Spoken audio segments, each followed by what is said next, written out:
How to download ChatGPT on Windows.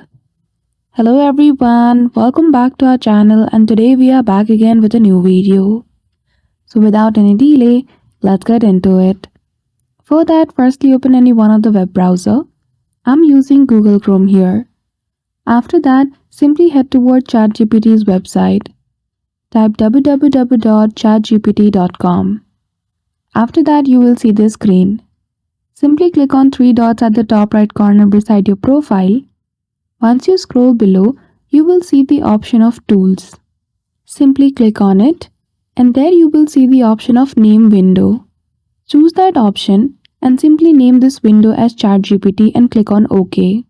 After that, again click on three dots at the top right corner, go to Cast, Save and Share and choose the option of Install Pays as Application. Then after, at the top, you will see the prompt to install the app. Once you do, you will see the permanent icon in your taskbar.